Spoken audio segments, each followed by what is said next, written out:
Là, ici. Ah non, c'est un petit truc. T'as vu? On est bon? Parfait. Oui. On peut le dédier. Bien sûr. Alors, Elion Nishmat, Fernand Rivka, Bat Eleonore. Donc, le shiur Elelo Nishmat, Fernand Rivka, Bat Eleonore. Voilà. Henri Aaron. Elelo Nishmat, Henri Aaron Ben Louisa. Henri Aaron Ben Louisa. Eliaou Ben Rachel. Sababa. Tov, eh bien, Rabotai, ça y est. Yaakov a pris la bracha de Esav. Esav le vit très très mal.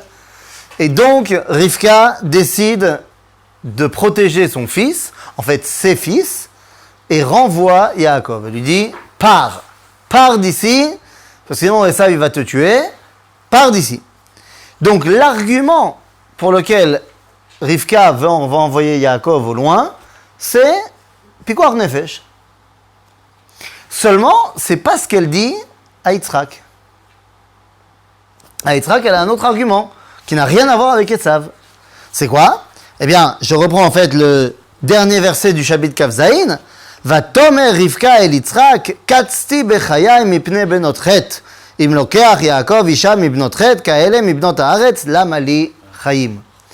Donc, il n'y a pas une histoire de Esav, il va tuer Yitzhak. Non, je veux pas que mon fils il se marie avec une cananéenne.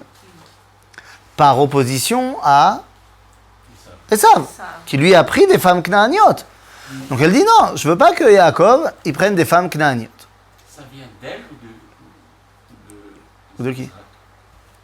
Je sais pas, il y a marqué va Tomer Rivka. Ça vient d'elle. Et donc Yaakov, il n'a pas son mot à dire. Comment ça, Yaakov? Yaakov, il n'est pas encore marié. Hein? Non, je veux dire, excuse-moi. Israël, donc. Ah, Yitzhak, est-ce qu'il a son mot à dire? Bah si, elle vient lui dire à lui, écoute, il faut envoyer Yaakov parce que je veux pas qu'il se marie avec une cananéenne.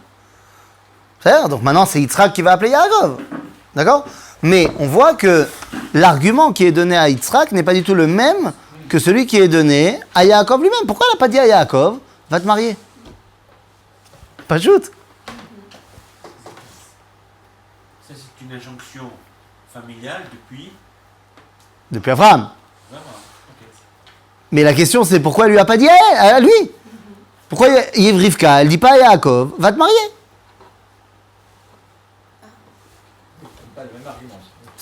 Pourquoi elle lui dit pars parce que tu es en danger? Elle aurait pu dire, tu sais quoi, pars parce que tu es en danger et au passage, si déjà t'es là-bas, ramène une femme. Mais même pas. Elle ne lui dit que va te protéger, va te sauver de chez Esav. Mouzard. Lama. Est-ce que c'est nécessaire? De. De toute façon, il rencontrera bien quelqu'un. Ah bah non, justement. Non, si tu vis dans le monde de la rencontre fortuite, je veux bien, sauf que là, c'est... Quoi? Il envoie dans la famille. Je veux bien qu'il envoie dans la famille, mais le problème, c'est que Yaakov, il a plus 20 ans, là. C'est-à-dire que si jusqu'à présent, il n'a pas décidé de fonder une famille, c'est que pour l'instant, il y a quelque chose qui l'empêche de fonder une famille. Mais ça a été dit avant, on lui dit avant. Quoi? Enfuis-toi chez Lavan, mon frère verra, tu resteras chez lui quelques jours, Oui. que se calme la colère de ton frère. Donc il y a déjà ça. C'est ce que je viens de dire. Elle lui a dit à lui de partir pour se sauver de son frère. Oui, plus également. Non, pas plus, pour l'instant, elle lui a rien dit. Après, elle parle à Yitzhak, elle parle plus à Yaakov. Ok? D'accord.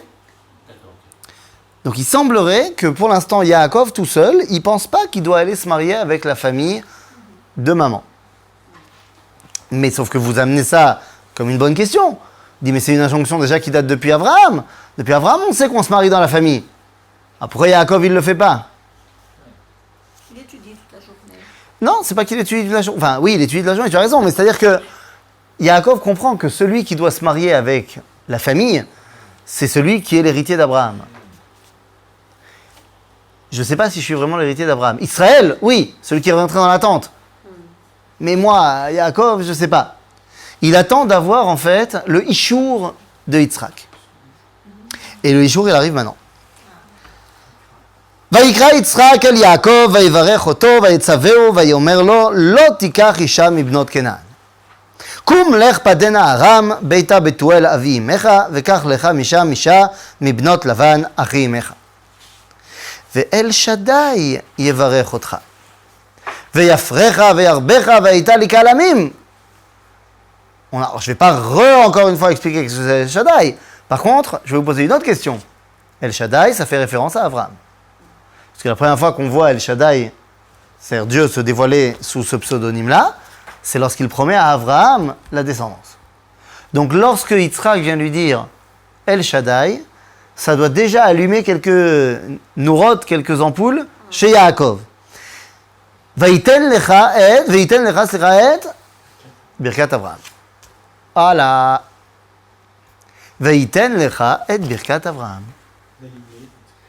Ce qui veut dire que jusqu'à présent, à aucun moment, entre Yaakov et Esav, ne s'est posé la question de qui doit hériter Abraham.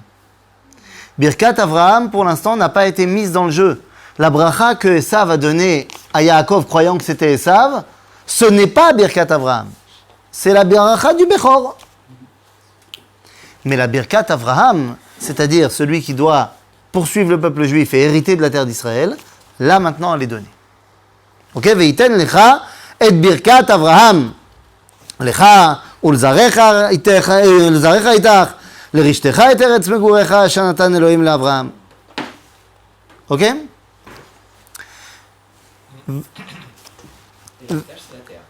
Bah là, il le dit clairement. Oui, il n'y a que la terre. Oui, c'est ça. Non, il dit, non, il dit comme ça. D'abord, il lui dit, El Shaddai yevarech otcha, ve'afrecha, ve'arbecha, ve'ita glika lamim. C'est-à-dire d'abord la descendance. D'abord la descendance, et ensuite, ve'iten lecha birkat Avraham, lecha ulzarecha itach, l'Erishtecha et Teretz Megoecha, Shanatan Elohim l'Abraham. C'est-à-dire que c'est quoi la haftacha que Dieu a donnée à Abraham? C'est de lui donner une descendance et la terre d'Israël. C'est-à-dire, qu'est-ce que Dieu n'a pas promis à Abraham? La Torah. Nulle part dans le livre de Bereshit, alors que Dieu fait plein d'alliances avec Abraham, Yitzhak et Yaakov, à aucun moment il leur parle de la Torah. La seule alliance qui est contractée, c'est le peuple juif et la terre d'Israël. Ok? Il réserve ça pour la suite, peut-être. C'est quoi? La Torah? La Torah, c'est... Ah non! Pourquoi est-ce qu'il ne donne pas la Torah aux Havot? Pour la simple raison que pour l'instant, les Havot, ils n'ont pas besoin de recevoir la Torah. La Torah, elle est naturelle chez eux. C'est-à-dire, donc ils n'ont pas besoin de la recevoir. Oui? À un moment, il a dit à Isaac parce qu'Abraham a gardé les lois, les commandements. Nahon. Mais c'est pas la Torah, c'est les lois qu'il a données à Abraham. Savoir Brit Hamila. On retrouve les mêmes expressions. Tu as raison, bien évidemment. Mais il n'a pas encore reçu Tariag Mitzvot. Il n'a pas encore reçu les 613 Mitzvot. Il a reçu effectivement plusieurs commandements, en l'occurrence Brit Hamila et hérité de la terre d'Israël. Donc c'est très très restreint à cette époque-là. Nahon. Ok? וישלח יצחק את יעקב וילך פדנה ארם אל לבן בן בתואל הארמי, אחי רבקה, אם יעקב ועשיו. Et là, c'est un verset qui est problématique. וישלח יצחק את יעקב. Ok? וילך פדנה ארם.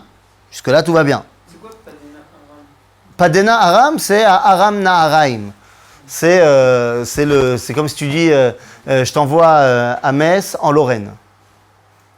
C'est Aram, c'est le nom générique de la région, et Padena, c'est le département. Haran, c'est la ville. Haran, c'est la ville. Padena, c'est le département. Aram, c'est le pays. Ok? Donc, Padena Aram, El Lavan ben Betuel à Arami, Achi Rivka, Em Yaakov Ve'esav. Alors, il y a beaucoup de problèmes dans ce verset. D'abord, le premier, c'est que Lavan, il est ben Betuel à Arami. Et c'est un premier problème. Pourquoi? Parce qu'il n'est pas Arami. Il est quoi? Il est ivri. C'est un hébreu. Betuel, c'est le fils de Nachor, qui est le frère d'Abraham, qui sont les descendants de Ever. C'est un hébreu. Alors pourquoi il s'appelle Arami? Il est devenu Arami. C'est-à-dire que c'est la situation que nous réduit l'assimilation. C'est-à-dire que lorsque tu vas chez l'habitant et que tu décides que le juif n'est qu'une religion, alors tu deviens un Français de religion juive. Donc Bethuel était un araméen de religion hébraïque. Mais c'était un araméen. C'est-à-dire, quand on lui demandait quel est ton passeport, il a dit araméen. Je suis araméen. Il avait le drapeau araméen devant sa maison, mais il avait une mezouza. Il était araméen de confession israélite. Toute ressemblance, évidemment, avec un cas actuel serait purement fortuit et involontaire, bien évidemment. Mais c'est la réalité de l'assimilation. Mais on a un autre problème. Lavan, on nous le présente comme étant Achi Rivka, ok, Em Yaakov ve Esav. Que Rivka est la maman de Yaakov et Esav. J'aimerais bien que vous m'expliquiez qu'est-ce que ces trois mots, Em Yaakov ve Esav, viennent me rajouter. Quoi, je ne le savais pas? C'est que Esav, lui, il n'est pas allé se marier. Pour l'instant, on ne parle pas de mariage. Pour l'instant, je dis que Rivka, c'est Em Yaakov et Esav. Si tu n'avais pas eu marqué que Rivka il aime Yaakov et Esav, quelque chose aurait changé à ta compréhension du verset? C'est à ce moment-là du texte, je ne sais pas que Rivka c'est la maman de Yaakov et Esav. D'autant quand il est allé, elle n'était pas encore Yaakov et Esav. Non, mais d'accord, mais là on est déjà à la fin de la paracha de Toldot. C'est toute la paracha, on nous parle de Rivka qui est la maman de Yaakov et Esav. Je le sais qu'elle est la maman. Qu'est-ce que là maintenant ça vient me rajouter? Que Rivka n'est pas araméenne. C'est parce que tu peux pas le savoir là ici. Là, c'est pas précisé. C'est pas précisé. Moi, c'est pas ça qui me dérange. Ça me dérange pas qu'on te dise que Lavan ou Achi Rivka. Je veux savoir qu'est-ce que ça m'aide qu'est-ce que ça m'avance de savoir que Rivka, il aime Yaakov et Esav. Il faut se méfier d'Araméen qui est quand même qui a une parenté avec Esav. Donc Esav descend aussi un peu de Bethuel, de Lavan. Non. Il y a un rapport. Il ne descend pas de Lavan. Oui, si c'est le frère. C'est son frère, ils ne sont pas de lui. Les amis, est-ce que ça... Je ne le savais pas que Rivka, elle aime Yaakov et Esav? Donc qu'est-ce que ça me rajoute? C'est important. C'est la... Oui, d'accord. Mais je le savais déjà. D'accord. Alors, si j'ai un... C'est pas une séparation.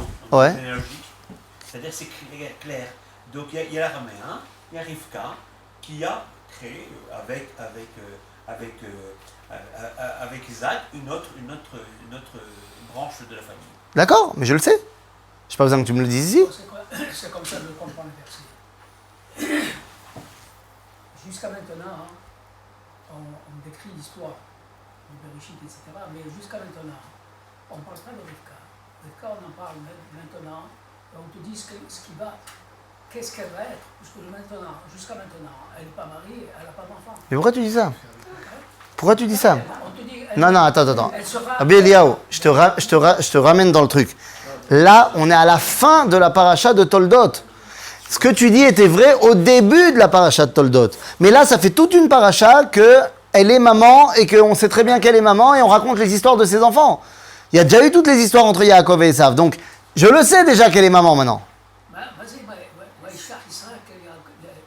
C'est après. C'est une fois qu'il y a eu toute l'histoire entre Yaakov et Esav. Maintenant qu'il a volé la bracha à Esav, il le renvoie. Il lui dit, va te marier.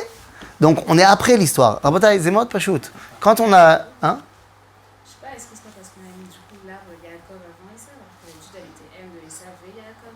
Ah, toi tu dis, là il y a marqué que c'est M Yaakov ve Esav. Déjà, là tu commences à me plaire. Parce qu'il y a un Chidush Hatzoum. Jusqu'à présent, c'était Esav qui était d'abord. Et maintenant c'est Yaakov qui est avant. Donc ça c'est Aleph. Ok? Donc, il y a fait meurtre. Donc, soit de deux choses l'une. Soit ce que tu dis est une évidence. Et donc, aucun commentateur n'a besoin de le dire. Mais j'ai l'impression que ce n'était pas une évidence, puisque sans toi, on n'y arrivait pas à ça. Donc, je me dis que peut-être que Rashi, il nous l'a expliqué. Que ce que dit Rashi sur ça, Em Yaakov ve Esav, Tirou, c'est extraordinaire. Qu'est-ce qu'il dit Rashi? Vous l'avez? Je ne sais pas ce qu'il dit. En hébreu. Qu'est-ce qu'il dit Rashi? Eini yodea ma melamdenu. Je ne sais pas ce que ça nous apprend. Ah, mais attends, temps mort.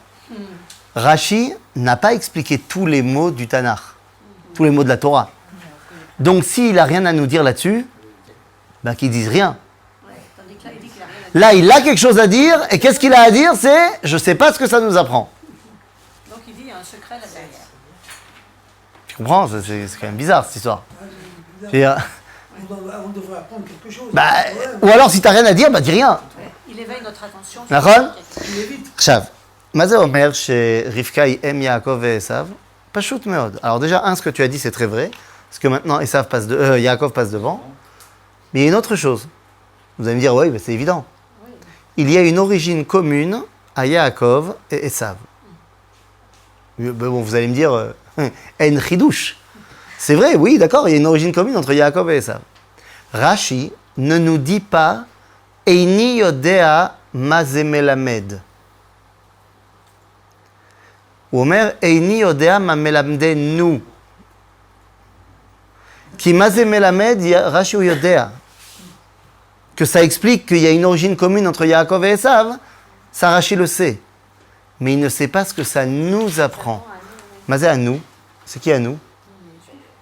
Nous, les personnes qui l'étudient. C'est qui écrit? Non, là, le Eini yodea ma melamdenu. C'est Rashi.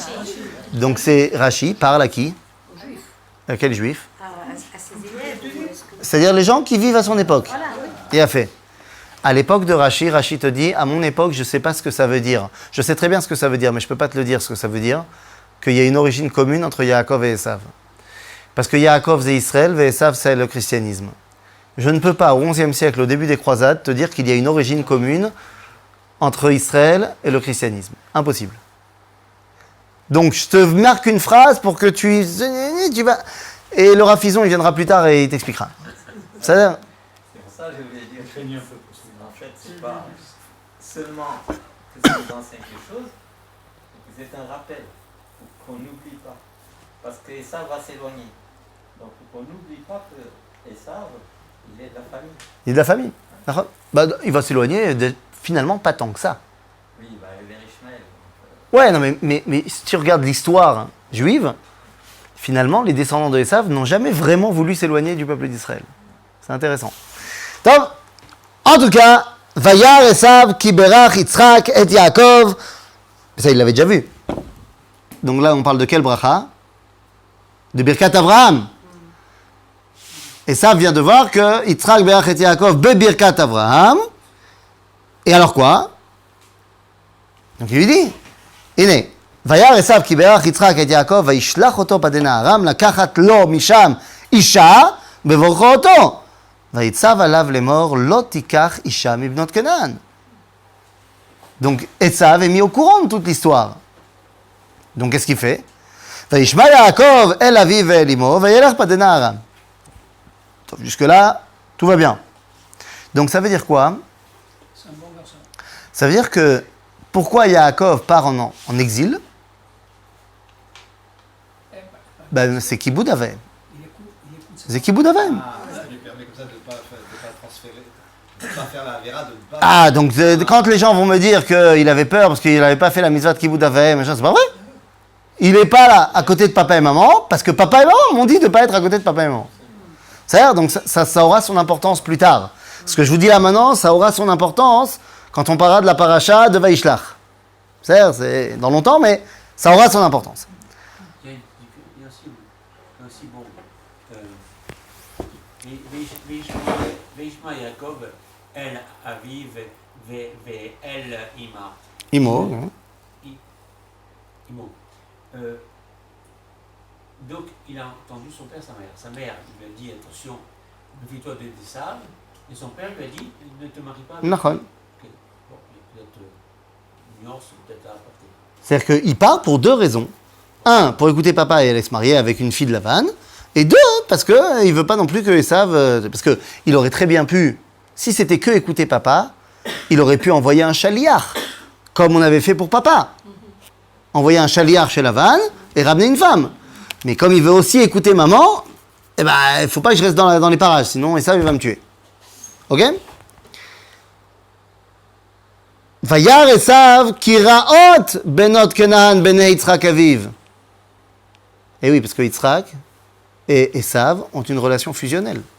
On l'avait déjà expliqué et réexpliqué. Et donc Esav voit que les femmes qu'il a choisies font beaucoup de mal à son père. Donc qu'est-ce qu'il fait? Vayelech Esav el Ishmael. Vayikach et machalat bat Ishmael ben Avraham achot nevayot al nashav lo leisha. Qu'est-ce qu'il fait là, Esav? Il va prendre une femme. C'est-à-dire? Dis-le autrement. Ouais, mais. C'est-à-dire, dis-le moi autrement. Une fille de la famille. C'est ce que papa y veut. Attends, il s'est marié avec sa cousine? Sa cousine, pourquoi sa cousine? C'est déjà la cousine éloignée là. Ishmaël est le demi-frère de Yitzhak. Ah, oui. Et il se marie avec. Ouais, bon. Cousine éloignée. Demi-cousine éloignée. C'est-à-dire. Non, bon, c'est pas très étonnant à l'époque, quoi. Donc, qu'est-ce qu'il décide de faire? Il décide de faire exactement ce que Yaakov va faire. Non, Zmara. Pourquoi c'est pas bien? Quel problème? Le problème, c'est Al-Nashav, Lo Leisha. Il y a une histoire, ça, De avec une cousine? Non. Non, c'est pas, le problème, il n'est pas qu'il a été chercher Machalat. Le problème, c'est qu'il a vu que les femmes cananéennes, elles faisaient du mal à son père. Donc il a dit, ok, papa, il veut pas des cananéennes, je vais prendre une fille de la famille. Okay. Mais c'est pas qu'il a divorcé les deux autres. Il a gardé ses cananéennes et il a rajouté une fille avec de la Yiddishkeit. Nous, Almi Ataoved. C'est-à-dire qu'il a quand même gardé ses goyotes. Mais il a pris une bonne juive pour faire plaisir à papa et maman. Quel besoin il avait de faire ça s'il avait déjà des femmes? Parce qu'il ne veut pas faire souffrir son papa et sa maman. Quoi le problème? Il aime son papa et sa maman. S'il veut écouter son père, Il aime son père. Il ne veut pas écouter parce qu'ils ne lui ont pas demandé. Ils lui ont pas demandé. Il a vu que ça lui faisait du mal à papa. Donc je vais faire quelque chose pour lui faire du bien. Mais oui, les amis, Esav, il aime Yitzhak. Et Yitzhak, il aime Esav. C'est pas shoot. Oui. Alors, pourquoi tu dis que c'est pas bien? Ah, bah, s'il a vu que les Knanéennes, Béhémet, ça faisait des problèmes à son père. Alors très bien, tu veux te marier avec une fille de la famille, qu'on la commode, mais garde pas les filles qui font du mal à ton père. Peut-être que c'était pas Mekoubal à l'époque. Quoi, de divorcer? Abraham, il a Shumbaya. envoyé Agar. Ouais, Shumbaya de renvoyer une femme. Tu peux le faire gentiment ou plus gentiment, mais il n'y a aucun problème. C'est-à-dire, Al-Nashav lo leisha. Et là, eh bien voilà, se termine l'histoire de Yitzhak. Yitzhak, de la même façon que Abraham, à la fin de la parasha de Vaïra, était sorti du tableau, même si on l'avait vu un tout petit peu au début de Traït Sarah quand même, mais c'était plus lui maintenant le centre de l'événement, eh bien pareil, Yitzhak est encore en vie, mais c'est plus de lui qu'on parle maintenant. Et maintenant, la caméra est tournée vers Yaakov. Ok? Et on ouvre la paracha qui va parler du troisième patriarche qui s'appelle Yaakov. C'est-à-dire que maintenant, on a déjà dans l'identité d'Israël Avraham, Yitzhak, ve Yaakov. En d'autres termes, qu'est-ce qui est créé à ce moment-là? L'identité d'Israël. C'est-à-dire que les trois avots sont là, donc Am Israël est là en potentiel. Am Israël, ce sera les enfants de Yaakov, mais en potentiel, on est là. Ce qui va faire que le verset qu'on va lire maintenant est catastrophique. Vayetse Yaakov mi Beer-Sheva vayelech Harana. Et Yaakov est sorti de Beer-Sheva, il est parti à Haran. Les amis, on vient de lire la première galoute de l'histoire. Le premier exil de l'histoire, c'est maintenant. C'est-à-dire que ce verset décrit toute la descente en exil. Maintenant, comprenez-moi bien. Maaseh Avot, Siman, Labanim. Les actes des pères sont des repères pour les enfants. En d'autres termes, particulièrement le livre de Bereshit, nous sert de haftipus, de prototype, pour tout ce qu'on va apprendre plus tard. En d'autres termes, là, on va apprendre qu'est-ce que c'est la descente en exil et qu'est-ce que c'est la vie en exil. Eh bien, sache que ce que tu vas lire dans la paracha de Vaïtse, c'est vrai pour toutes les galouillotes. À chaque fois que le peuple juif partait en exil, réfère-toi à la paracha de Vaïtse. De la même façon, Quand on arrivera à la paracha de Vaishlach, quand tu veux savoir comment le peuple juif sort d'exil, réfère-toi à Vaishlach. Ok? Ok, bon, mais la question évidente, c'est pourquoi est-ce qu'il est parti? Ben non, papa il a dit. D'accord, mais il n'est pas obligé de partir en galoute. Ben si. Parce que Lavan, il habite en... 1, il doit prendre une meuf. Et 2, il doit sauver sa peau. Et ça n'empêche pas que tu peux aller Où où tu veux, mais t'es pas obligé. Où? Où? Mais où? Où? Mais va Rosh Pina, c'est 7 jours, mais pourquoi tu vas à Haran? D'abord, Rosh Pina à l'époque, c'est pas encore entre les mains de qui que ce soit. Va à Holon. Mais il y a du sable là-bas, qu'est-ce qu'il a fait? Arrête. Ça l'explique pas de demander. Non, mais il y a une question. Oui. Pourquoi? Et très bien, pourquoi tu pars à Haran? Pourquoi tu pars en galoute? Bah, Tu dis c'est le début. je t'explique. Bah, très bien. D'abord, parce que pour échapper à Esav, faut pas être à 20 minutes de chez lui. Il est à Beersheba. Si tu l'emmènes à Choulon, en 3 heures de chameau, le mec il y est. Donc a priori, c'est pas une très bonne cachette. C'est premièrement.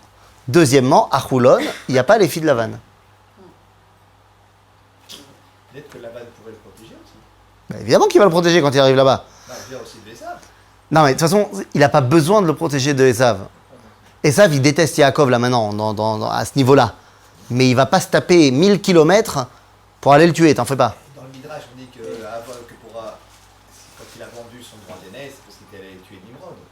Le Nimrod, il habitait à côté. Donc c'est pas... Non, il n'était pas jusqu'à Bavel. Nimrod, il était là au moment où il l'a tué. On a dit tout à l'heure qu'il obéissait à ses parents. Ouais. Donc, ils lui ont dit où aller. Ah oui, non, mais moi, j'ai pas de problème. J'ai dit, ils lui ont dit d'aller prendre une femme chez Lavan, donc il doit aller chez Lavan. Je parle d'un danger, je demande d'un danger pour entrer arriver à un risque aussi. Est-ce que c'est un équilibre? Je ne sais pas, je ne crois pas. Mais bon, il y a quand même un danger. Ah, tu dis que l'exil amène énormément de dangers, tu as raison. Mais des fois, on n'a pas le choix. Des fois, on n'a pas le choix. Par contre, il va falloir qu'on apprenne comment ne pas tomber dans les dangers de l'exil. C'est-à-dire, il y avait une grande marloquette. Le fait que Esav est resté près de ses parents. Oui. Et Jacob qui s'est éloigné. C'est-à-dire que... Donc il a un mérite que nous, on n'a pas. C'est un mérite, on a dit, ça se trouve. Donc Esav a un mérite que nous, on n'a pas.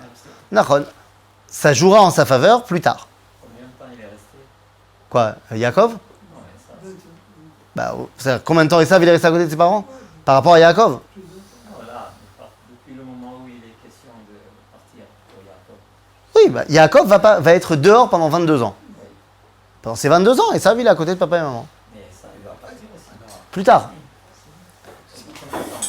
Mais si, puisqu'il ne part que après la rencontre avec Yaakov. Il parle des Darkos Seira. Et puis je te rappelle que Seir et Beersheba, Mais là, on vient de nous dire qu'il est allé vers Ishmaël. non, juste pour prendre une femme. Juste pour aller prendre sa femme. Oui. Il est pas resté vivre là-bas. Non, ça à aucun moment. Ça serait d'ailleurs extrêmement, pour les concepts de l'époque, ce serait très rabaissant, si tu veux, que je vais vivre chez ma femme. De là où vient. Ma femme, elle vient chez moi. C'est dans les concepts de l'époque. Je ne dis pas que c'est comme ça qu'il faut faire aujourd'hui, mais dans les concepts de l'époque, c'était comme ça.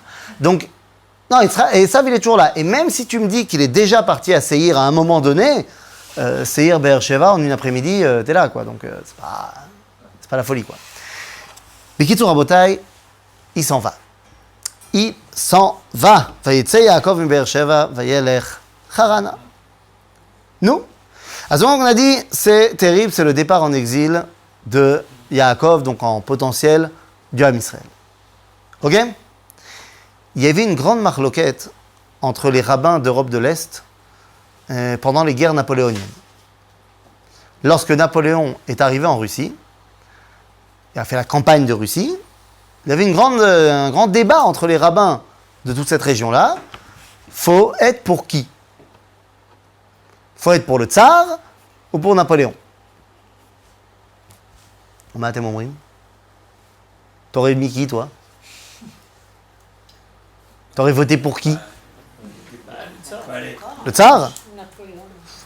Je vois pas pourquoi tu choisirais Napoléon en fait. Bah, je sais pas, le tsar, c'est quand même un mec qui a fait des pogroms toutes les 5 minutes, qu'il y avait une...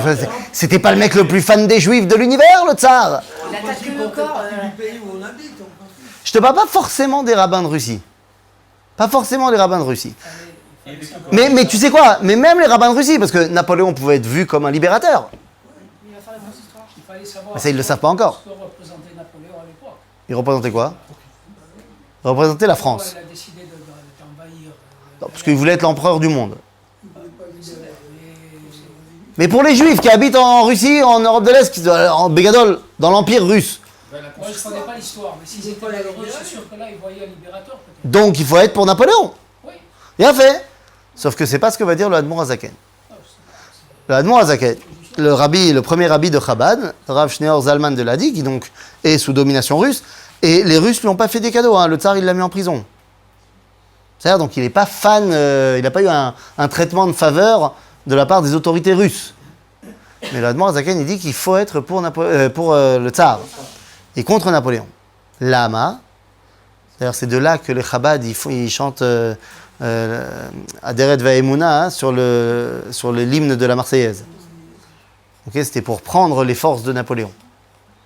C'est non, c'est pas pour soutenir, à l'inverse. Maintenant, pourquoi il a dit ça? Pourquoi il faut soutenir le tsar et pas Napoléon? Il a dit une phrase. Il a dit, parce que Napoléon, il est très bon pour les juifs, mais il est très mauvais pour le judaïsme. Alors que le tsar, il est très mauvais pour les juifs, mais il est très bon pour le judaïsme. Eh oui, il déteste les juifs, donc à force d'antisémitisme, nous, on se barricade dans notre Torah, dans notre Emouna, dans notre judaïsme. Alors que Napoléon, il va donner l'émancipation aux juifs, et j'ai pas besoin de te dépeindre la situation du peuple juif en France aujourd'hui. C'est-à-dire, pas shoot. Donc il y a des dangers à l'exil. Le grand danger de l'exil, c'est quoi? L'assimilation. Donc, c'est parti. Yaakov sort en exil. Comment est-ce qu'on sort en exil? Eh bien les amis, c'est très simple. Vaïvga bamakom. Vaïvga bamakom. Il a tapé l'endroit. Vas-y, il a tapé l'endroit. Alors Chazal nous dit qu'il est arrivé au Harabait. ויפגע במקום, וילן שם כיבה השמש, ויקח מאבני המקום, ויעשה מרעשותיו, וישכב במקום ההוא. Il est arrivé à un endroit, et le soleil s'est couché, alors il s'est fait un petit lit, et il a fait dodo. Chazal nous dit, cet endroit, c'est Harabait. Que le soleil il s'est couché, c'était pas l'heure. Mais il s'est couché pour qu'il dorme à cet endroit-là. Quoi? Attends, quand tu vas voir qu'en fait il s'est couché à Bethel et que Chazal ils te disent que Hara Moria il a sauté de Jérusalem pour se poser sur Bethel pour qu'il se dorme quand même sur lui. Et puis quand on te dit que quand il s'est allongé, tout son corps a rempli toute la terre d'Israël. Ou que toute la terre d'Israël s'est recroquevillée sous Yaakov. Oui. Bah, évidemment que le Midrash n'a pas une vocation historique. On veut te dire qu'il est arrivé à Harabait. Est-ce qu'il est arrivé à ce moment-là à Harabait? Est-ce qu'il est arrivé la veille? Est-ce qu'il est arrivé demain? On s'en fiche.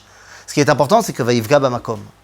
C'est-à-dire, et ça c'est très important, il y avait un juif au XXe siècle, qui était un des grands penseurs juifs du XXe siècle, qui s'appelait Avraham Yehoshua Heschel, philosophe américain, un peu conservatif sur les bords, une relation conflictuelle avec la halakha, mais fan du judaïsme.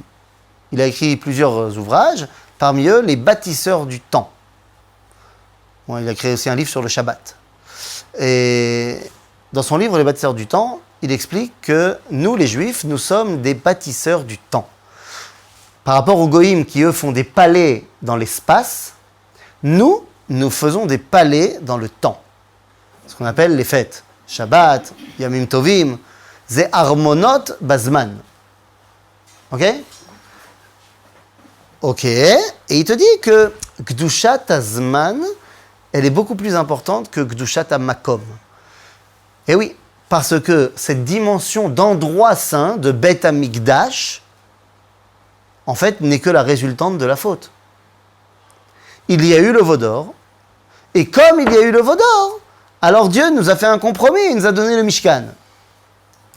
Mais tu vois bien que ça, c'est d'abord un, que parce qu'il y a eu la faute du veau d'or, et deux, bien avant, on t'a parlé de Kedusha Bayom HaShevi. Donc tu vois bien que la Kedusha du temps est plus importante que la Kedusha de l'espace, qui, elle, n'est que la résultante de la faute. Pourtant, on ne parle pas du Mishkan avant la faute du veau d'or. Oui, c'est-à-dire que la paracha de Teruma et de Tetzavé est marquée avant la paracha de Kitissa. Mais Rashi nous dit qu'elles se sont passées après. C'est-à-dire que, historiquement parlant, il y a eu d'abord la faute du veau d'or et ensuite le Mishkan. Donc comment on fait? Il a raison peut-être, Avraham Eshel, qu'en fait la sainteté de l'espace n'est pas primordiale dans le judaïsme. Il a raison, il a tort. Il a tort. Comment je sais qu'il a tort? Toi, lui, il pense comme ça, ouais, par exemple. Parce que t'as pas besoin de Beth Amikdash, que quand t'as fait le kiddush de Shabbat, t'es au Beth Amikdash. Le Beth Amikdash, il est à un endroit bien précis. Oui, mais il te dit que ça, c'est pas bien.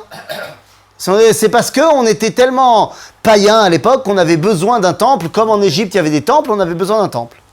Et la faute du veau d'or a prouvé qu'on avait besoin d'un endroit, de quelque chose de physique auquel se rattacher. Bon, le seul problème, c'est que Avraham Eshel a dû rater la Shirat Hayam. Il a dû, dans son chumash, peut-être que la page était effacée, ou déchirée, parce que dans la Shirat Hayam, qui les coulé à Alma, se passe avant le veau d'or, eh bien, on dira là-bas, Teviemo vetitaemo be'ar nachalatecha, machon neshivtecha pa'alta Hashem, migdash Hashem konenu yadecha. Behar nachalatecha. Donc on voit déjà bien avant la faute qu'il y a la dimension de sainteté de l'espace. Les amis, Nachon, le judaïsme, c'est Gdushat HaZman, mais c'est aussi Gdushat HaMakom. Pour une raison très simple.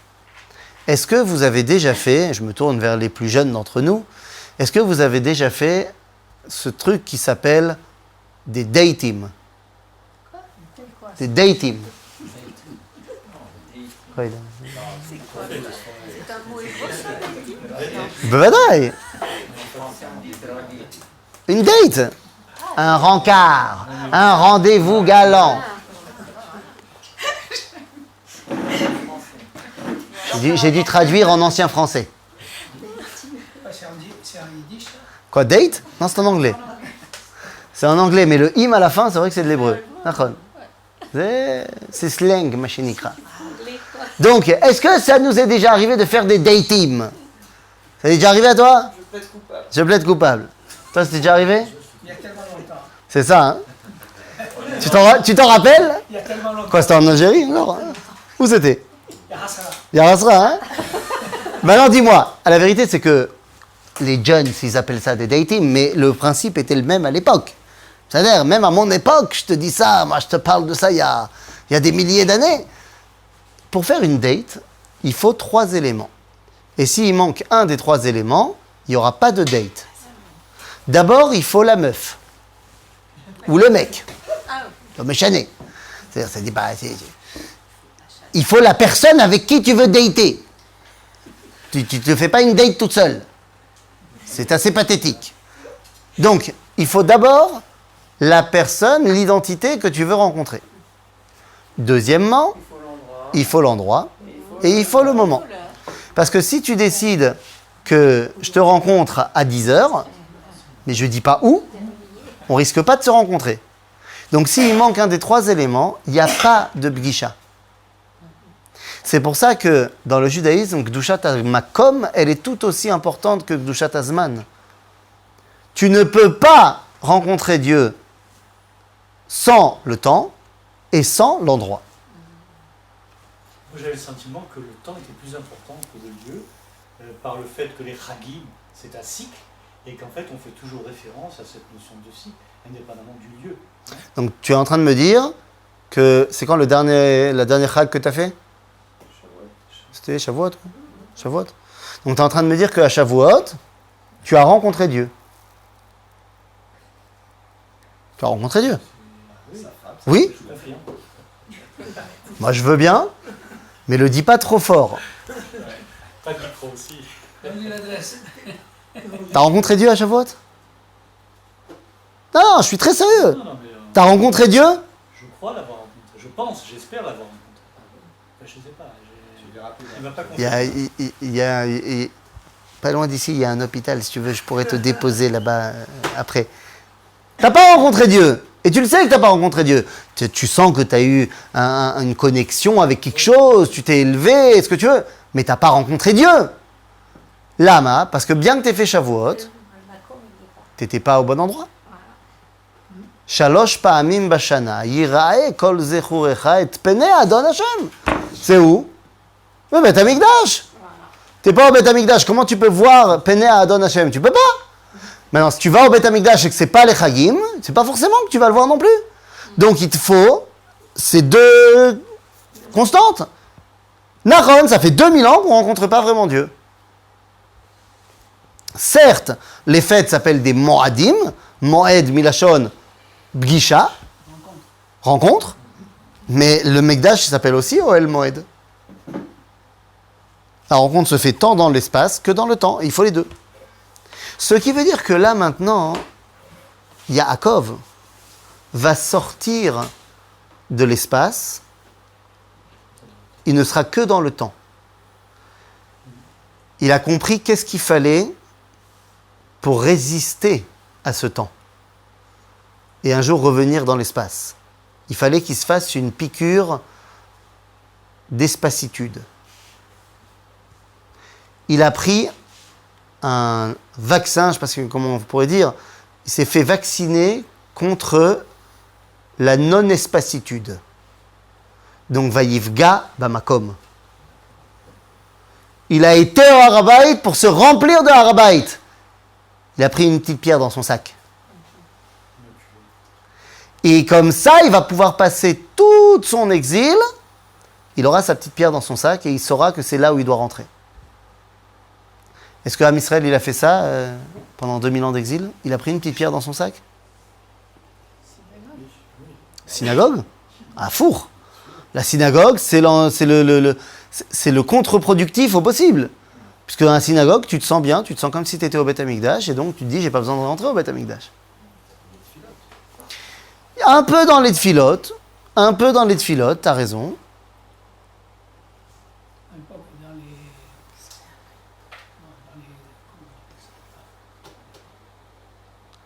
Au moment où on fêtait le temps, on se rappelait de l'espace. Les Shana Abba Birushalayim. Alors que tu es bien tranquille chez toi, non, les Shana Abba Birushalayim. C'est-à-dire qu'on a toujours gardé cet attachement à l'espace. Et d'où est-ce qu'on l'a appris? De Yaakov Avinu. Vayivga bamakom. Vayalen sham kiva hashemesh. Mazé kiva hashemesh. On dit Sefer HaZohar. Mazé la biat hashemesh dans la halakha, ça veut dire que le soleil se couche. Le Zohar il dit, le soleil se couche sur qui? Sur Yaakov. Donc il se lève sur qui? Sur Esav.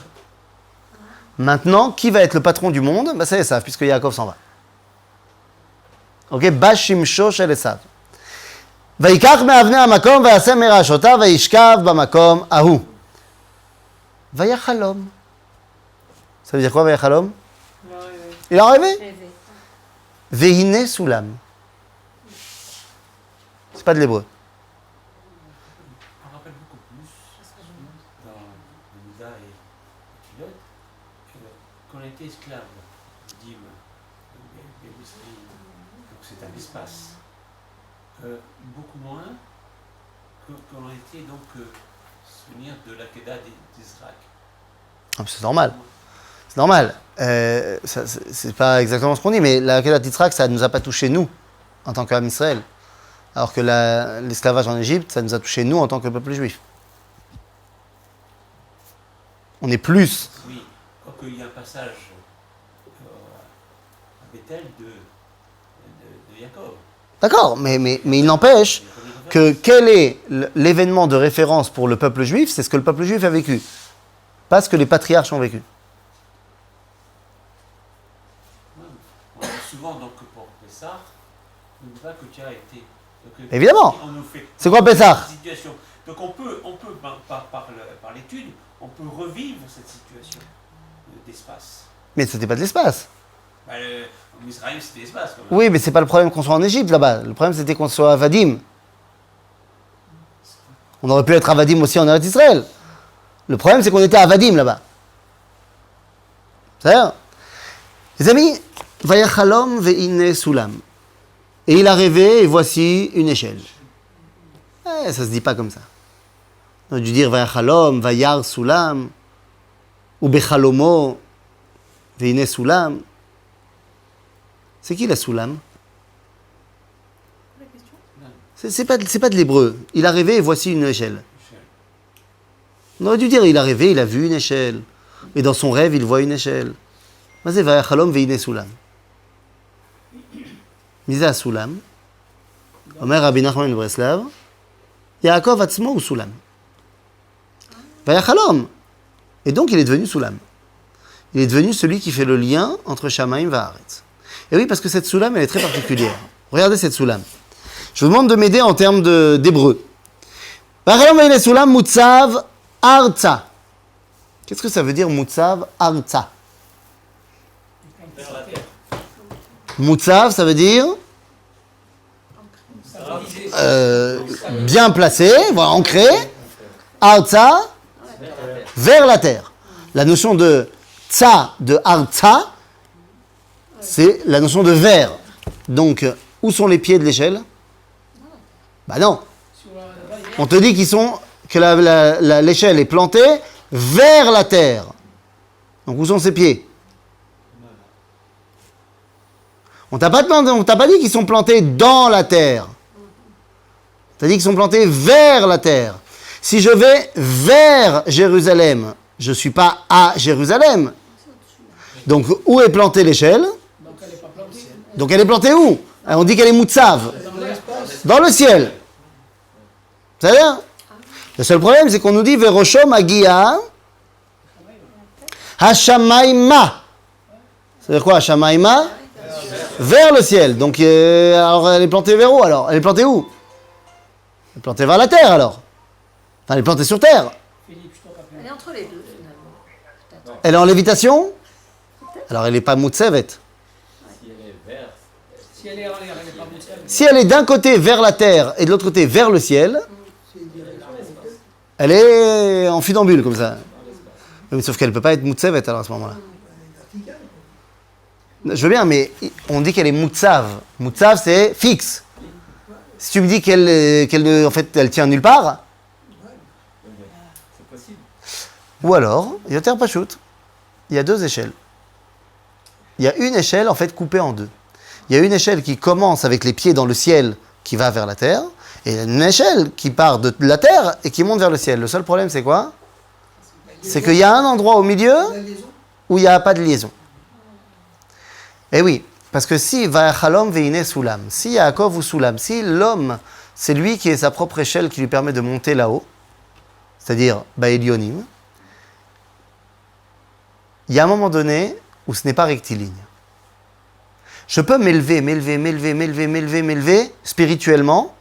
Spirituellement, rappelez-vous, qu'est-ce que ça veut dire en français? Comment on dit spirituel en français?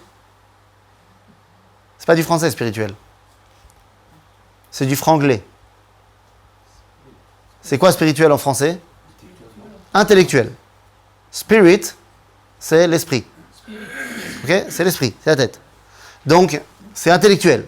Je peux m'élever intellectuellement. Très, très, très, très haut. Mais il y a une dimension qui n'est pas du domaine de l'élévation intellectuelle, c'est la Neshama. Qui vient, mais à Shamaim. Alors, vous êtes d'accord avec moi que le Shamaim, c'est pas le bleu qu'on voit là-haut. Mazé Shamaim. Mazé.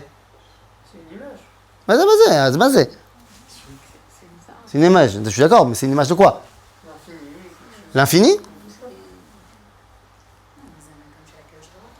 זה המקום של הקדוש ברוך הוא, הכל זה המקום של הקדוש ברוך הוא. Alors, dis-moi quel מקום de הקדוש ברוך הוא? Non, je sais que tu le sais, c'est pour ça que... Si, je sais que tu le sais. Shamaim, nous disent Chazal, dans Bereshit, Bara Elohim et Shamaim, ve et Aretz, d'ailleurs nous aussi on l'a étudié ensemble.